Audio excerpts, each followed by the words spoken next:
नमस्ते साथियों, मैं हूं MC हरवार और आप देख रहे हैं संविधान के स्वर नाम के YouTube चैनल पर संविधान सीरीज।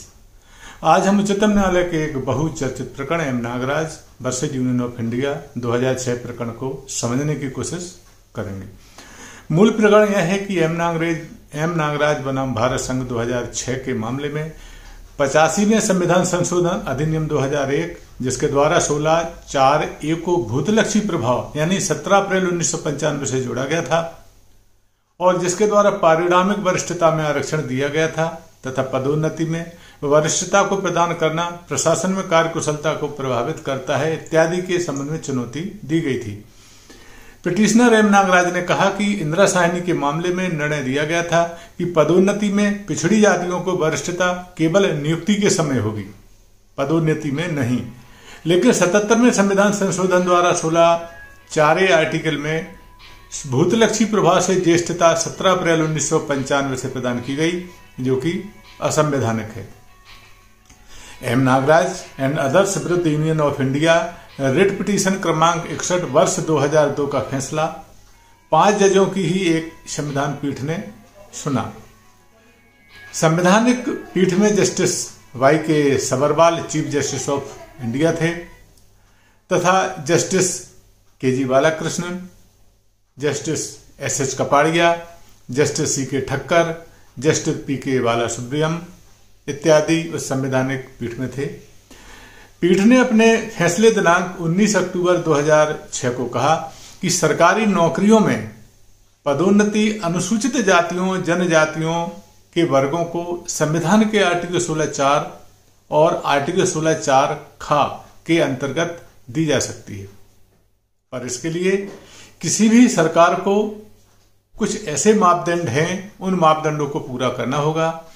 संविधान पीठ ने SC/ST वर्गों के लिए सरकारी नौकरियों में पदोन्नति में आरक्षण का प्रावधान बनाने से पहले किसी भी सरकार के समक्ष इन मापदंडों को रखा और कहा कि कर्मचारी से संबंधित पिछड़ापन, अपर्याप्त प्रतिनिधित्व क्या राज्य की सेवाओं में उनका है एवं प्रशासनिक कार्यदक्षता का पूरा अध्ययन किया जाए, तब भी पदोन्नति दी जाए।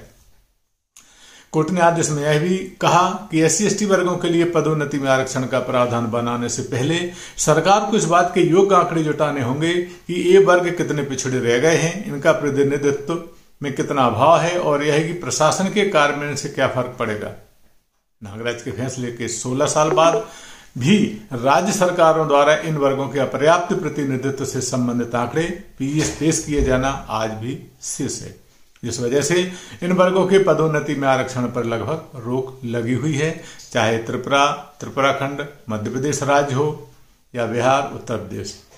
ऐसे राज्य हैं जिनके प्रकरण पदोन्नति में आरक्षण को लेकर आज भी उच्चतम न्यायालय में निर्णय हेतु विचाराधीन है। एम नागराज के फैसले पर बात करते हुए कुछ बिंदुओं पर आज हम चर्चा करते हैं। पहला बिंदु यह है कि सुप्रीम कोर्ट के ही 5 जजों से ज्यादा वाली बेंचों के उच्चतम न्यायालय के कई फैसलों में कहा गया है कि जाति व्यवस्था में निचले पायदान पर होना अपने आप में ही सामाजिक पिछड़ापन दर्शाता है। SC/ST समुदाय के पिछड़ेपन से संबंधित आंकड़ों की इसलिए आवश्यकता नहीं है कि यह समुदाय जाति व्यवस्था में सबसे नीचे ही रहे हैं। भारतीय संविधान के अनुच्छेद 341 और 342 के अंतर्गत राष्ट्रपति द्वारा किसी जाति के अनुसूचित जाति या जनजाति होने की अधिसूचना जारी करना स्वयं में ही उस जाति के पिछड़ेपन का प्रमाण है। तो फिर पिछड़ेपन की आंकड़े की जरूरत क्या रह जाती है। इसके अतिरिक्त यदि सरकारी नौकरियों में पदों में नियुक्ति करते समय SC/ST समुदाय को पिछड़ा माना गया है तो पदोन्नति के समय दोबारा पिछड़ेपन जांचने की आवश्यकता उत्पन्न नहीं होना चाहिए। इस पर भी गौर करने की जरूरत है।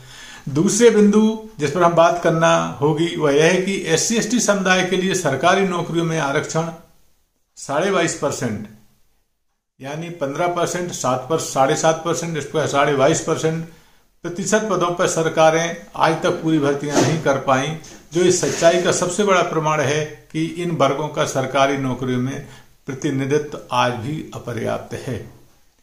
तीसरा बिंदु, नियुक्ति से पहले किसी भी व्यक्ति की प्रशासनिक दक्षता निर्धारित कर पाना मुश्किल है। प्रवेश परीक्षा में सबसे अच्छा प्रदर्शन करने वाला व्यक्ति भी प्रशासन चलाने में असमर्थ साबित हो सकता है।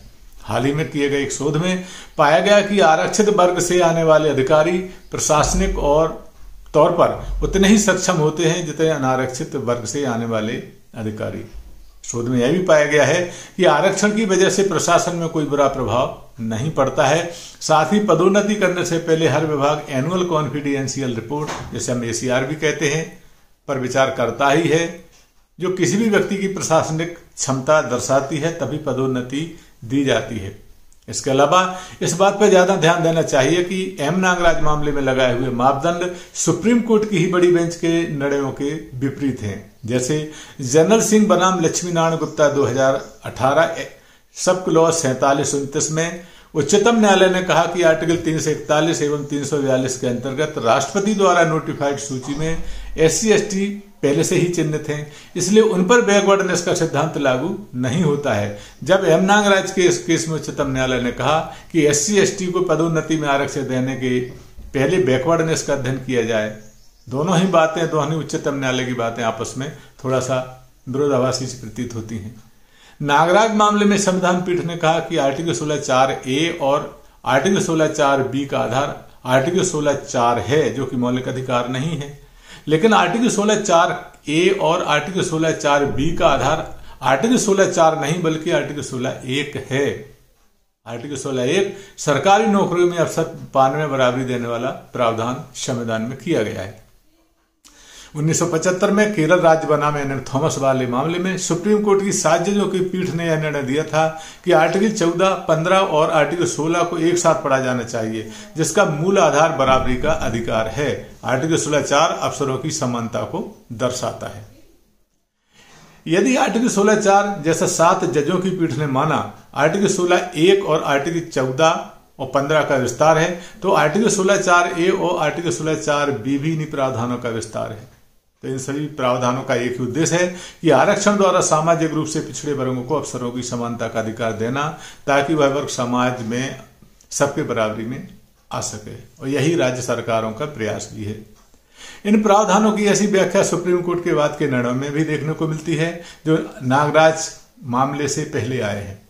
इसके अतिरिक्त इंदिरा साहनी बनाम भारत सरकार के 1992 के निर्णय, जो मंडल कमीशन केस के नाम से प्रसिद्ध है, में सुप्रीम कोर्ट की 9 जजों की बेंच ने संविधान सभा में दिए हुए डॉक्टर अम्बेडकर के वक्तव्य को आधार बनाते हुए निर्णय दिया था कि आर्टिकल 16(1) और आर्टिकल 16(4) को एक साथ ही पढ़ा जाना चाहिए, क्योंकि इनका उद्देश्य सामाजिक बराबरी ही है। नागराज मामले के बाद में 2008 में आए अशोक कुमार ठाकुर बनाम भारत सरकार मामले में 5 जजों की संविधान पीठ ने साफ तौर पर निर्णय दिया था कि SC/ST वर्गों पर क्रीमी लेयर की धारणा लागू नहीं होगी।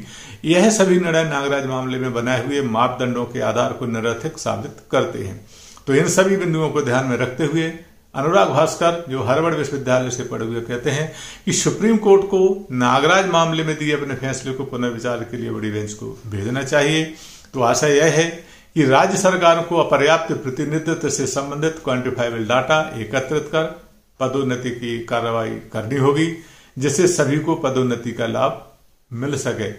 तभी सरकार की एफिशिएंसी निश्चित तौर से बढ़ेगी।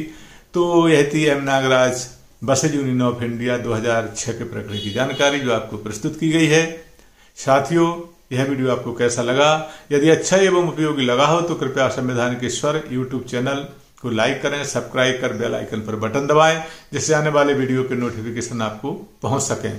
तथा साथ में बॉक्स में कमेंट भी दें। सम्यक चैनल को फेसबुक, टेलीग्राम, इंस्टाग्राम पर लाइक, शेयर और फॉलो करें। आपने वीडियो देखा, आपको बहुत बहुत धन्यवाद। नमस्कार।